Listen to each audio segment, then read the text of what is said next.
जय हिंद दोस्तों, स्वागत है आप सभी का आरआरबी ग्रुप डी के साइंस के 20 मॉक टेस्ट में। तो कैसे हो आप सभी? उम्मीद है आप सब लोग स्वस्थ होंगे, मस्त होंगे, जबरदस्त तरीके से अपने एग्जाम की तैयारी कर रहे होंगे। जैसा कि आप सभी को पता है कि हम प्रत्येक मॉक टेस्ट में साइंस के मोस्ट इंपॉर्टेंट क्वेश्चन करते हैं और हमारा टारगेट रहता है 25 में से 25 मार्क्स लाने का। तो चलिए वीडियो को स्टार्ट करते हैं। उससे पहले यदि आप इस चैनल पर नए हो, चैनल को सब्सक्राइब जरूर कर देना और वीडियो को लाइक जरूर कर देना। तो चलिए देखते हैं फर्स्ट क्वेश्चन को। हमारा फर्स्ट क्वेश्चन है, किसी अर्धचालक का ताप बढ़ाने पर उसकी प्रतिरोधकता क्या होती है? बढ़ती है, घटती है, समान रहती है या पहले बढ़ती है फिर घटती है? तो सबसे पहले आपको बता दूं, प्रतिरोधकता और चालकता के मध्य अंतर। प्रतिरोधकता और चालकता के मध्य अंतर। तो प्रतिरोधकता और चालकता एक दूसरे की विपरीत होती हैं। मतलब कि प्रतिरोधकता बढ़ेगी तो चालकता घटेगी, और चालकता बढ़ेगी तो प्रतिरोधकता घटेगी। आपको इन्हें ऐसे याद रखना है, ये एक दूसरे की विपरीत होती हैं। अब बात करते हैं चालक की। अर्धचालक के बारे में भी बाद में बात करेंगे। अब बढ़ते हैं चालकों के बारे में, कि चालकों में जब ताप बढ़ाते हैं तो प्रतिरोधकता बढ़ती है कि घटती है? तो चालकों का ताप बढ़ाते हैं तो इनकी चालकता तो घटती है और प्रतिरोधकता बढ़ती है। आपको इसे याद रखना है। जब चालकों का ताप बढ़ाते हैं तो उनकी चालकता तो घटती है और प्रतिरोधकता बढ़ती है। अब बात करते हैं अर्धचालकों की। अब बात करते हैं अर्धचालकों की। जब ताप बढ़ाते हैं तो अर्धचालकों की चालकता तो बढ़ती है और प्रतिरोधकता घटती है। क्या करता है? अर्धचालकों का जब ताप बढ़ाते हैं तो चालकता तो बढ़ती है और प्रतिरोधकता घटती है। अब बात करें कुचालकों की। कुचालकों की, जब ताप बढ़ाते हैं तो इनकी भी चालकता बढ़ती है और प्रतिरोधकता घटती है। आपको इन तीनों को याद रखना है। चालकों को लिख दूं, चालकों का जब ताप बढ़ाते हैं तो प्रतिरोधकता चालकता तो घटती है और प्रतिरोधकता बढ़ती है। आपको इन तीनों को याद रखना है। चालकों में जब ताप बढ़ाते हैं तो उनकी चालकता घटती है और प्रतिरोधकता बढ़ती है। अर्धचालकों में ताप बढ़ाते हैं जब उनकी चालकता बढ़ती है और प्रतिरोधकता घटती है। ऐसे ही कुचालकों में ताप बढ़ाते हैं तो उनकी चालकता बढ़ती है और प्रतिरोधकता घटती है। इन तीनों को याद रख लेना, आपके पास 6 पॉइंट हो जाएंगे। चालकता के बारे में पूछ सकता है और प्रतिरोधकता के बारे में पूछ सकता है, तो आपको इन्हें ऐसे याद रखना है। तो कैसा लगा ये क्वेश्चन? यदि क्वेश्चन अच्छा लगा होगा तो वीडियो को लाइक कर देना, चैनल को सब्सक्राइब जरूर कर देना। तो चलिए देखते हैं सेकंड क्वेश्चन को, और ये मोस्ट इंपोर्टेंट क्वेश्चन है और ग्रुप डी में आया भी था ये क्वेश्चन। तो अब देखते हैं नेक्स्ट क्वेश्चन को। नेक्स्ट क्वेश्चन है, निम्नलिखित में से कौन सा गुण कार्बन द्वारा प्रदर्शित या दर्शाया नहीं जाता? तो कार्बन द्वारा कौन सा गुण दर्शाया नहीं जाता? तो कार्बन द्वारा संयुक्तता दर्शाया जाता है, और कार्बन द्वारा धात्विक गुणधर्म नहीं दर्शाया जाता, क्योंकि कार्बन खुद अधातु होता है। कार्बन क्या होता है? कार्बन अधातु होता है, उसके द्वारा अधात्विक गुणधर्म दर्शाया जाता है, धात्विक गुणधर्म दर्शाया नहीं जा सकता। वो कोई अधातु धात्विक गुण कैसे प्रदर्शित कर देगा? कार्बन द्वारा संकलन का गुण भी दर्शाया जाता है और अपरूपता का गुण भी दर्शाया जाता है। तो कार्बन द्वारा धात्विक गुणधर्म नहीं दर्शाया जाता। Option number B right answer हो जाएगा। कार्बन के बारे में बात कर लेते हैं थोड़ा। कार्बन का परमाणु क्रमांक 6 होता है। परमाणु भार कितना होता है? परमाणु भार हो जाएगा 12। सो अब देखते हैं नेक्स्ट क्वेश्चन को। ये इसको याद रखना कि कार्बन द्वारा संकलन का गुण पाया जाता है कार्बन में, और ये क्वेश्चन पूछा भी जाता है बहुत बार एग्जाम में, कि कार्बन में किसका गुण पाया जाता है? संकलन का, से संयोजकता का और अपरूपता का। पर संकलन ज़्यादा मोस्ट इंपॉर्टेंट बनता है। नेक्स्ट क्वेश्चन देखते हैं। नेक्स्ट क्वेश्चन है क्वेश्चन नंबर 3, डेडुनम किसका भाग है? डेडुनम किसका भाग है? डेडुनम भाग हो जाएगा छोटी आंत का। छोटी आंत के 3 भाग होते हैं। पहला है डेडुनम, दूसरा है जेजुनम। आपको इन्हें याद रखना है, एग्जाम में पूछ लिए जाते हैं। डेडुनम, जेजुनम और ईलियम। क्या? ईलियम। डेडुनम, जेजुनम और ईलियम, ये तीनों हो जाएंगे छोटी आंत के भाग। डेडुनम, जेजुनम, ईलियम, इन तीनों को याद रखना है, ये हो जाएंगे छोटी आंत के भाग। अब बात करें बड़ी आंत के भागों की। बड़ी आंत के भाग कौन कौन से हो जाएंगे? पहला है कोलोन। कोलोन, फिर हो जाएगा सीकम। कोलोन, सीकम, और फिर हो जाएगा रेक्टम। ये हो जाएंगे बड़ी आंत के भाग। आपको इन्हें याद रखना है, इनसे रिलेटेड क्वेश्चन बन सकता है आपके एग्जाम में। आज की क्लास आज की क्लास बहुत मोस्ट इंपॉर्टेंट है आपके एग्जाम की दृष्टि से। यहाँ से क्वेश्चन आने की संभावना पूरी पूरी बन जाएगी। छोटी आंत के भाग कौन कौन से मैंने आपके लिए बता दिया। बड़ी आंत के भाग कौन कौन से हो जाएंगे? कोलोन, सीकम और रेक्टम, ये हो जाएंगे बड़ी आंत के भाग। अब देखते हैं नेक्स्ट क्वेश्चन को। ऑप्शन नंबर ये राइट आंसर हो जाएगा। डेडोरम किसका भाग है? छोटी आंत का। एनटीपीजी 2016 में क्वेश्चन पूछा गया था। नेक्स्ट क्वेश्चन है, मानव शरीर का एकमात्र अंग जो पुनः विकसित या सृजित हो सकता है। तो मैं आपको बता दूं, यकृत की कोशिका बहुत ज़्यादा विकसित होती है। यदि हम यकृत के 2/3 भाग को भी काट दें या हटा दें तो उसका 1/3 भाग बचेगा, वो पुनः विकसित हो जाएगा। इस कितनी पुनर्जनन क्षमता पाई जाती है यकृत की? तो सब सर्वाधिक पुनर्जनन क्षमता किसकी पाई जाती है? वो पाई जाता है जिगर की। जिगर यकृत को ही कहते हैं, या लीवर को भी कहते हैं। जिगर किसको कहते हैं? लीवर को। तो इसकी सबसे ज़्यादा पुनर्जनन क्षमता पाई जाती है हमारे शरीर में। क्वेश्चन ये भी पूछा जा सकता है कि सर्वाधिक पुनर्जनन क्षमता किसकी पाई जाती है? तो वो पाई जाती है जिगर की है, यकृत की है, लीवर की। अब बात करें कि सबसे कम पुनर्जनन क्षमता किसकी पाई जाती है? सबसे कम पुनर्जनन क्षमता किसकी पाई जाती है? वो पाई जाती है न्यूरॉन की। न्यूरॉन क्या? मस्तिष्क कोशिका की सबसे कम पुनर्जनन क्षमता पाई जाती है। और सबसे अधिक पुनर्जनन क्षमता किसकी पाई जाती है? वो पाई जाती है लीवर की, यकृत की। तो option number C right answer हो जाएगा। नेक्स्ट क्वेश्चन को देखते हैं, आपको दोनों को याद रखना है, क्वेश्चन बन सकता है वैसे। नेक्स्ट क्वेश्चन है, स्तंभी और स्तंभी का मिलान करना है। क्वासिरकोर किसकी कमी से होता है? ये रोगों के नाम है और इनकी कमी के कारण होता है। तो क्वासिरकोर किसकी कमी से होता है? क्वासिरकोर प्रोटीन की कमी से होता है, पहले का डी हो जाएगा। अब बात करें कमजोर हड्डियां और पेशियों में, यह किसके कारण होता है? कमजोर हड्डियां, ये होता है कैल्शियम की कमी के कारण। तो दूसरे का सी से हो जाएगा। एनीमिया और घेंगा, घेंगा रोग किसकी कमी से होता है? तो घेंगा होता है आयोडीन की कमी से। एनीमिया किसकी कमी से होता है? एनीमिया हो जाएगा आयरन की कमी से। तो यहाँ पे आप देख सकते हो सभी रोग मैंने आपके लिए बता दिए, इनको एक बार और देख लेना आपको। तो ऑप्शन नंबर हो जाएगा, पहले का डी है, option number C right answer हो जाएगा। पहले का डी है, दूसरे का सी, तीसरे का बी, चौथे का ए। तो option number C right answer हो जाएगा। नेक्स्ट क्वेश्चन को देख लें। नेक्स्ट क्वेश्चन है, द्विविस्थापन अभिक्रिया किसके बीच होती है? तो मैं आपको बता दूं कि द्विविस्थापन अभिक्रिया के पहले किसे कहते हैं। तो मान लो ये कोई आयनिक यौगिक हो जाएंगे, जैसे ए बी और सी डी, ये आयनिक यौगिक हो जाएंगे, ये आपस में अभिक्रिया करेंगे तो क्या बनेगा? तो बनेगा क्या? A D plus B C, ये बनेगा, क्योंकि ए अधिक वो होता है, सक्रिय होता है सी से, तो यह डी के साथ अभिक्रिया करेगा और सी बचेगा वो बी के साथ करेगा। तो ये हो जाएंगे आयनिक यौगिक। तो द्विविस्थापन अभिक्रिया किन के बीच होती है? आयनिक यौगिक, आयनिक यौगिकों के बीच होती है। और ऑप्शन नंबर भी राइट आंसर हो जाएगा। जो भी आयनिक यौगिक अधिक सक्रिय होता है वह दूसरे को विस्थापित करके खुद आ जाता है, और वह दूसरा उसके पास चला जाता है। मतलब ए बी की क्रिया वे सी डी से कराते हैं, तो ए चले जाएगा डी के पास और बी कहाँ जाएगा? सी के पास।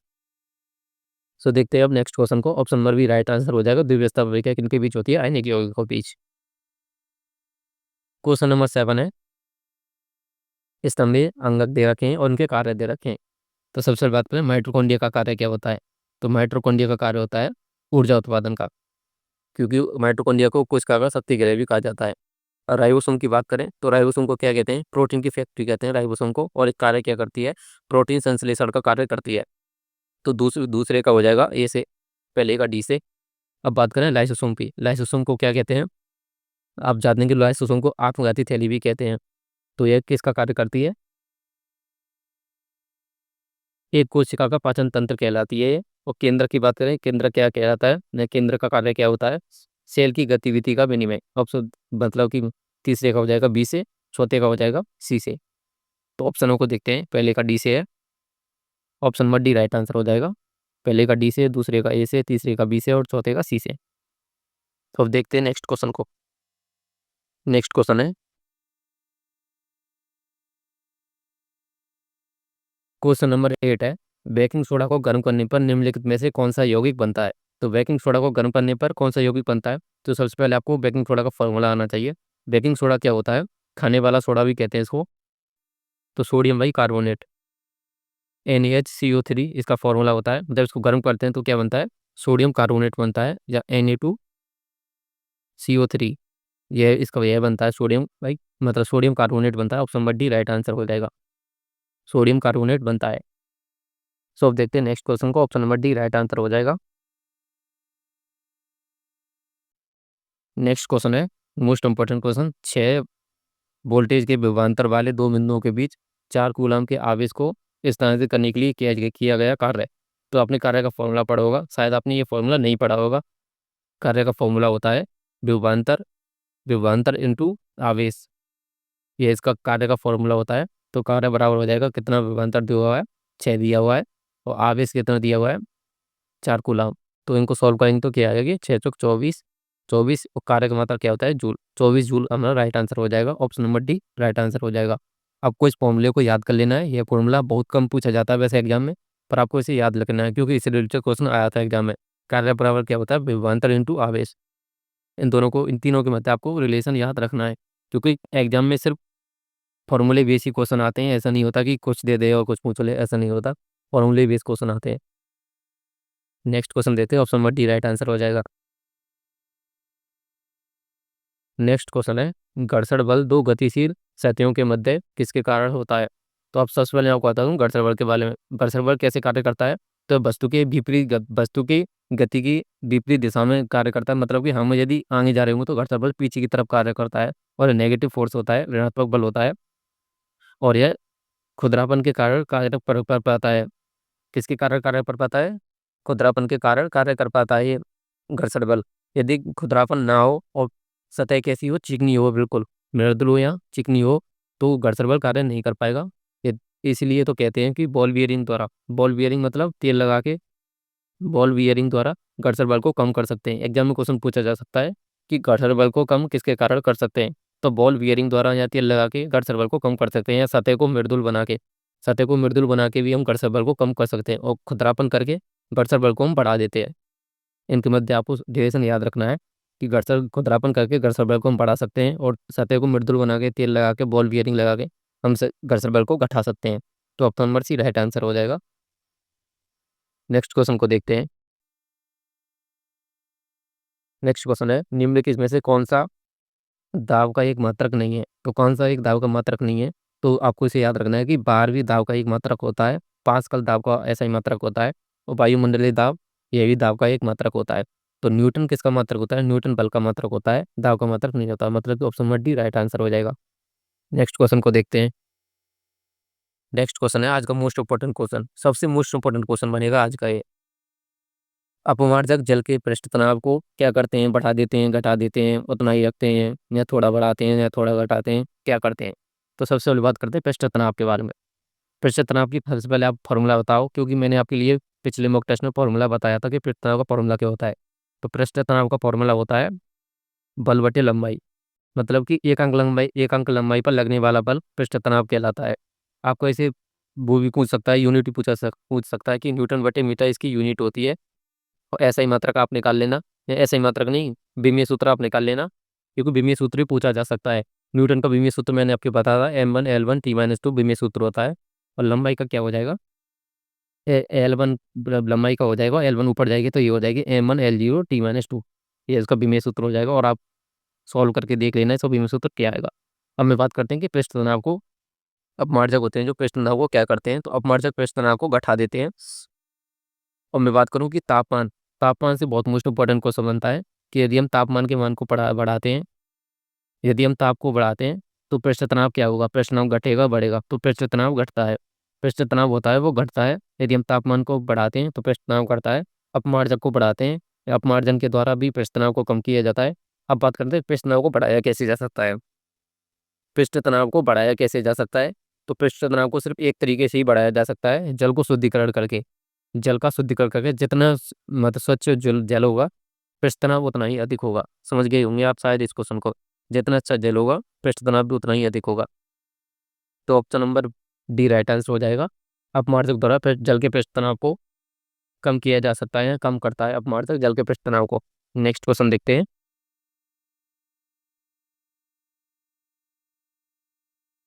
नेक्स्ट क्वेश्चन है, किस गति से चलने वाली रेल इंजन की एक सीटी जब स्टेशन को पार करती है तो आरोही अवरोही सुनाई देती है, इसे कहते हैं? तो आरोही अवरोही सुनने का क्रम क्या होता है? जो होता है डॉपलर प्रभाव होता है। मतलब कि मैं इसका मतलब बता दूं, जब हम स्टेशन पर खड़े होते हैं तो ट्रेन आती है, और जब सीटी बजती है तो वह बहुत तेज सुनाई देती है। आती हुई ट्रेन की सीटी बहुत तेज सुनाई देती है, लेकिन जब ट्रेन जा चुकी होती है, जब वह सीट लगती है तो बहुत स्लो सुनाई देती है। तो आप मतलब ज़्यादा तेज सुनाई नहीं देती, बहुत स्लो सुनाई देती है। तो आती हुई वस्तु की स्पीड या आवाज़ बहुत तेज सुनाई देती है, और जाती हुई वस्तु की आवाज़ बहुत कम सुनाई देती है। इसको कहते हैं डॉपलर प्रभाव। आरोही अवरोही यही कहा गया है इस क्वेश्चन में। तो option number second right answer हो जाएगा। नेक्स्ट क्वेश्चन को देखते हैं। अब बात करें सबसे पहले अवध्वनिक प्रभाव। अवध्वनिक प्रभाव क्या होता है? जिन ध्वनि की आवृत्ति 20 हर्ट्ज से कम होती है उन्हें कहते हैं अवध्वनिक प्रभाव। आपने आपसे सुना होगा अपश्रव्य। अपश्रव्य भी कहते हैं अवध्वनिक प्रभाव को। पराध्वनि किन्हें कहते हैं? जिनकी आवृत्ति 20,000 हर्ट्ज से भी अधिक होती है। 20,000 हर्ट्ज से अधिक होती है जिन्हें पराश्रव्य कहते हैं। और श्रव्य की बात करें तो जिन्हें हम सुन सकते हैं, श्रव्य को हम सुन सकते हैं, जिनकी आवृत्ति कितनी होती है? 20 हर्ट्ज से लेके 20,000 हर्ट्ज के मध्य होती है, उनको हम सुन सकते हैं। तो option number second right answer होगा इस क्वेश्चन का। नेक्स्ट क्वेश्चन देखते हैं।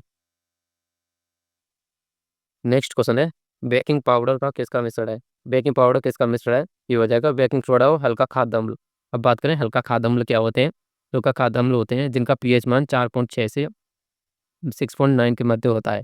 मतलब इनका ज़्यादा पीएच मान नहीं होता, मतलब ये ज़्यादा अम्लीय नहीं होते। जैसे सेट्रिक जैसे हो जाएगा सिरका, सिरका का ज़्यादा अम्लीय नहीं होते हैं सिरका, ये हो जाएगा हल्का खाद्य अम्ल। तो बेकिंग पाउडर किससे मिलके बना होता है? बेकिंग सोडा से। नेक्स्ट क्वेश्चन देखते हैं, option number second right answer हो जाएगा। नेक्स्ट क्वेश्चन है, एक वस्तु 5 न्यूटन बल के अधीन सीधी रेखा में 10 मीटर की दूरी तक गति करती है। यदि किया गया कार्य 25 जूल है तो बल एवं वस्तु की गति की दिशा के मध्य कोण क्या होगा? तो मैंने आपके लिए एक फॉर्मूला पढ़ाया था, कार्य बराबर बल इंटू विस्थापन। आपने ये पढ़ा होगा। पर यदि हमसे जब थीटा का मान पूछ ले, कोण का मान पूछ ले, तो हमें cos थीटा भी लगा लेना है इसके पीछे। तो कार्य कितना दिया हुआ है? 25 जूल, 25 जूल कार्य हो जाएगा। बल का मान कितना दिया हुआ है? 5 न्यूटन बल हो जाएगा। और विस्थापन कितना दिया हुआ है? मतलब कि विस्थापन दिया है 10 मीटर की दूरी, तो 10 हो जाएगा विस्थापन। और कोण पूछा तो थीटा लिख लेंगे cos थीटा की जगह। अब यहाँ से इसको काटेंगे, 5 से 5 बार कट जाएगा, और 5 से 10 को काटेंगे तो ये आ जाएगा 1/2। मतलब कि थीटा का मान कितना आ गया? थीटा बराबर आ गया 1/2। अब आपको पता नहीं कि cos थीटा में 1/2 मान किसका होता है? तो cos थीटा में 1/2 मान होता है 60 डिग्री का। cos थीटा में 1/2 मान कितना होता है? किसका होता है? 60 डिग्री का। Option number second right answer हो जाएगा। आपको इसे सॉल्व कर लेना है। यदि समझ में नहीं आता तो वीडियो को 10 सेकंड पीछे कर लेना है और आपको समझ आ जाएगा। और ये किससे सॉल्व किया गया है? कार्य बराबर बल इंटू विस्थापन इंटू cos थीटा से सॉल्व किया गया है। आप इसको सॉल्व करके देखना, आपसे हो जाएगा। ये भी क्वेश्चन पूछा जा सकता है आपके एग्जाम में, मोस्ट इंपॉर्टेंट क्वेश्चन है ये। नेक्स्ट क्वेश्चन है, नेक्स्ट क्वेश्चन है, प्राथमिक चिकित्सा पेटी में पैरासीटामोल दवाई पाई जाती है। इन दवाओं का उपयोग क्यों करना जाना चाहिए? मतलब इन दवाओं का उपयोग क्यों करना चाहिए? तो ये क्या करती हैं? हल्के दर्द को कम करने में और तापमान या बुखार को कम करने में सहायता करती हैं। तो option number D right answer हो जाएगा। आपने खाई होंगी पैरासीटामोल, पैरासीटामोल की गोली, आप जानते होंगे इसको पैरासीटामोल। तो ये हल्के दर्द को भी कम करती हैं और ताप जो हल्का फुल्का बुखार आता है उसको भी कम कर देती हैं। Option number D right answer हो जाएगा। नेक्स्ट क्वेश्चन देखते हैं। नेक्स्ट क्वेश्चन है, निम्नलिखित में से कौन सा तत्व आधुनिक आवर्त सारणी के तीसरे आवर्त में संबंधित नहीं है? मतलब कि कौन सा तीसरे आवर्त से संबंधित नहीं है? तो सबसे पहले आपको बात करें कि आवर्त सारणी की, आवर्त सारणी में टोटल आवर्त कितने हैं और ग्रुप कितने हैं या समूह कितने हैं? तो 7 आवर्त हैं हमारी आवर्त सारणी में और 18 ग्रुप हैं या समूह कितने हैं? 18 समूह है। समूह के बारे में मैंने आपके कल के मॉक टेस्ट में पढ़ाया था कि 18वें समूह को क्या कहते हैं, 17वें समूह को क्या कहते हैं, इनमें कौन से तत्व आते हैं, पहले समूह को क्या कहते हैं, दूसरे समूह को क्या कहते हैं। मैंने आपको कल को वीडियो में बताया था ये। अब बात करते हैं आवर्तों की। तो 7 आवर्त होते हैं, उनमें से पूछा है कौन सा तीसरे आवर्त से संबंधित नहीं है?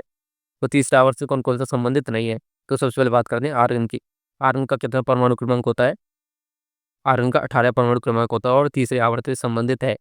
अब बात करें सल्फर की, सल्फर का परमाणु क्रमांक कितना होता है? 15 होता है ये, और तीसरे आवर्त से संबंधित है। अब बात करें एल्यूमिनियम की, एल्यूमिनियम का परमाणु क्रमांक कितना होता है? 13 होता है और तीसरे आवर्त से संबंधित है।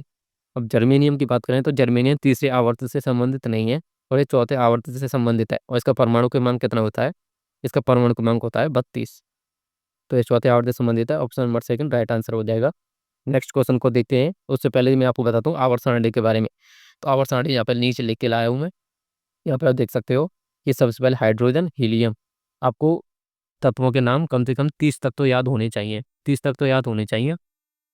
जैसे यहाँ पे आप देख सकते हो hydrogen, helium, lithium, beryllium, boron, carbon, nitrogen, oxygen, fluorine, neon, sodium, magnesium, aluminium, silicon, phosphorus, sulphur, chlorine, argon, potassium, calcium, scandium, titanium, बेनियम, chromium, manganese, iron, cobalt, nickel, copper, zinc और गैलियम और जर्मेनियम। तो germanium का कितना परमाणु क्रमांक होगा? 32। तो चौथे आवर्त से संबंधित है, पहला आवर्त, दूसरा, तीसरा, चौथा, पांचवा, छठा, सातवां। देख लो 7 आवर्त है इसमें, और जर्मेनियम कौन से आवर्त से संबंधित है? चौथे आवर्त से संबंधित है। आपको इन्हें याद रखना है और ऐसे भी याद रखना है कि पहले आवर्त कहाँ से कहाँ तक है, दूसरे आवर्त से कौन स्टार्ट हो रहा है, तीसरे से कौन हो रहा है। सो देखते हैं नेक्स्ट क्वेश्चन को।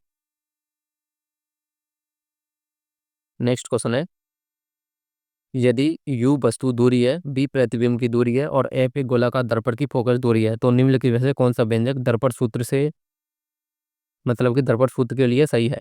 तो आपने दर्पण सूत्र पढ़ा होगा, 1/f बराबर 1/b प्लस 1/u। यू क्या है? बिंब की दूरी, बी क्या है? प्रतिबिंब की दूरी, एफ क्या है? फोकस दूरी। तो option number C right answer हो जाएगा। 1/f बराबर 1/b प्लस 1/u। इसमें प्लस आता है, माइनस नहीं आता। और option number C right answer हो जाएगा। और लेंस सूत्र में माइनस आता है, प्लस नहीं आता, आपको इसे याद रखना है। Option number C right answer हो जाएगा। नेक्स्ट क्वेश्चन को देखते हैं।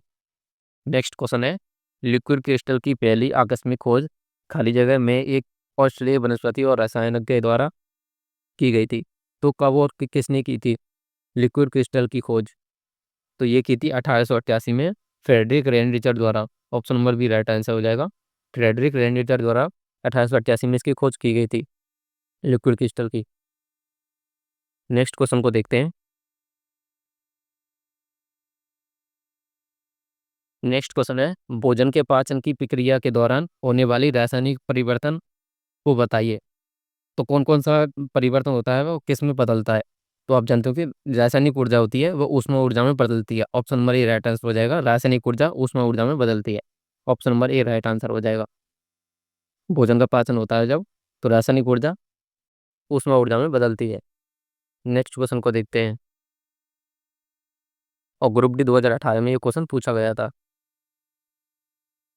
नेक्स्ट क्वेश्चन है, रक्त का इनमें से कौन सा घटक प्रतिरक्षा को बढ़ावा देता है और कीटाणुओं से लड़ने में इनकी मदद करता है? तो हमारे प्रतिरक्षा तंत्र को कौन बढ़ाता है? वो बढ़ाता है WBC। कौन बढ़ाता है? WBC हमारे प्रतिरक्षा तंत्र को बढ़ाता है। इन्हें हमारे शरीर की सैनिक कोशिका भी कहा जाता है। आपसे क्वेश्चन पूछा जा सकता है, हमारे शरीर की सैनिक कोशिका किन्हें कहा जाता है? WBC को कहा जाता है। और इनको ल्यूकोसाइट भी कहा जाता है। इनको क्वेश्चन यही पूछा जा सकता है, इनको क्या कहा जाता है? इनको ल्यूकोसाइट भी कहा जाता है। तो WBC के बारे में पढ़ लेते हैं थोड़ा। WBC को क्या कहते हैं? वाइट ब्लड सेल्स कहते हैं इनको। और ल्यूकोसाइट भी कहा जाता है। और हमारे शरीर की सैनिक कोशिका कहा जाता है, क्योंकि हमारे प्रतिरक्षा तंत्र को बढ़ाते हैं और कीटाणु से लड़ने में मदद करते हैं। तो ऑप्शन नंबर भी राइट आंसर हो जाएगा। सूत्रक कड़ी का। ऑप्शन नंबर 2022 ग्रुप डी में ये क्वेश्चन पूछा गया था। नेक्स्ट क्वेश्चन को देखते हैं। मानव हृदय में फुफ्फुसीय सिरा किससे जुड़ा होता है? तो फुफ्फुसीय सिरा किससे जुड़ा होता है? वो जुड़ा होता है बाएं आलिंद से। आपको इसे याद रखना है। फुफ्फुसीय सिरा किससे जुड़ा होता है? बाएं आलिंद से होता है। अब बात करते हैं मानव हृदय की। मानव हृदय कितने भागों में बटा हुआ होता है? मानव हृदय 4 भागों में बटा हुआ होता है। 2 आलिंद और 2 निलय। मतलब कि बायां आलिंद, दायां आलिंद, बायां निलय, दायां निलय, 4 भागों में बटा हुआ होता है।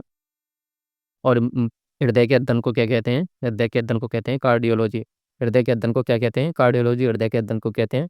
ग्रुप बी 2022 में क्वेश्चन पूछा गया था। नेक्स्ट क्वेश्चन को देखते हैं। मनुष्य में सामान्य प्रकुंचन और अनुशीतलन दाब कितना होता है? तो प्रकुंचन और अनुशीतलन दाब कितना होता है? वो होता है 120 मरकरी मिलीमीटर से लेके 80 मरकरी मिलीमीटर तक। आपको इसे याद रखना है। 80 मरकरी मिलीमीटर से 180 मरकरी मिलीमीटर नहीं होता है। ये होता है 120 मरकरी मिलीमीटर से 80 मरकरी मिलीमीटर तक। ये उल्टा नहीं, इसका उल्टा आंसर नहीं होगा। कहूँ ऑप्शन में दे के रखते हैं कि 80 से लेके 120, ऐसा नहीं होता है। ये 120 से 80 मरकरी मिलीमीटर होता है। मतलब कि option number D right answer हो जाएगा। तो ग्रुप डी 2022 में क्वेश्चन पूछा गया था। नेक्स्ट क्वेश्चन को देखते हैं। नेक्स्ट क्वेश्चन है, निम्न में से कौन सा भोजन कार्बन डाइऑक्साइड और नाइट्रोजन युक्त अपशिष्टों को गलित रूप से परिवहन करता है? तो ये कौन करता है? वो करता है RBC करता है। Option number D right answer हो गया। आरबीसी की आरबीसी के बारे में बात करें तो इनका कार्यकाल की बात करें तो इसका कार्यकाल होता है 120 दिन का। आरबीसी को इरिथ्रोसाइट भी कहा जाता है और इनका कार्यकाल 120 दिन का होता है। और बात करें कि आरबीसी ऑक्सीजन के परिवहन का कार्य करती है। ऑक्सीजन के परिवहन का कार्य आरबीसी करती है। तो ये थे आरबीसी के बारे में 2-3 पॉइंट, इनको भी आपको याद रखना है। तो option number D right answer हो जाएगा। 2022 में क्वेश्चन पूछा गया था। नेक्स्ट क्वेश्चन है, मनुष्य के परिसंचरण तंत्र की कुछ विशेषताओं का नीचे उल्लेख किया गया है। गलत विकल्प का चयन करना है। तो ऑप्शन ए को पढ़ते हैं। केशिकाएं संयुक्त होकर सिराओं का निर्माण करती हैं। यह तो सही हो जाएगा। केशिकाएं ही सिराओं का निर्माण करती हैं। लसिका को ऊतक द्रव भी कहा जाता है। हाँ, लसिका को ऊतक द्रव भी कहा जाता है। प्लेटलेट्स रक्त के थक्के जमाने में सहायता करती हैं। हाँ, प्लेटलेट रक्त का थक्का जमाने में सहायता करती हैं। और विटामिन पूछे तो विटामिन के रक्त का थक्का जमाने में सहायता करती है। और प्लेटलेट्स की बात करें या तो प्लेटलेट्स भी रक्त का थक्का जमाने में सहायता करती हैं। ऑप्शन नंबर डी को पढ़ते हैं। उच्च रक्तचाप सिराओं में संकुचन के कारण होता है। तो सिराओं में संकुचन के कारण नहीं होता उच्च रक्तचाप, ये होता है धमनियों में संकुचन के कारण। धमनी में संकुचन के कारण होता है उच्च रक्तचाप, सिराओं में संकुचन के कारण नहीं होता है। मतलब कि option number D right answer हो जाएगा। ग्रुप डी 2022 में क्वेश्चन पूछा गया था। तो ये थे आज के 25 क्वेश्चन। ये क्वेश्चन आपको कैसे लगे कमेंट करके जरूर बता देना। यदि क्वेश्चन अच्छे लगे हैं तो वीडियो को लाइक ज़रूर कर देना, चैनल को सब्सक्राइब ज़रूर कर देना, क्योंकि आपका छोटा सब्सक्राइब में बहुत मोटिवेट करता है नेक्स्ट वीडियो बनाने के लिए। यदि वीडियो अच्छी लगी है तो वीडियो को लाइक ज़रूर कर देना, चैनल को सब्सक्राइब ज़रूर करना और कमेंट करके ज़रूर बता देना कि वीडियो आपको कैसी लगी। तो मिलता हूँ आपसे नेक्स्ट वीडियो में।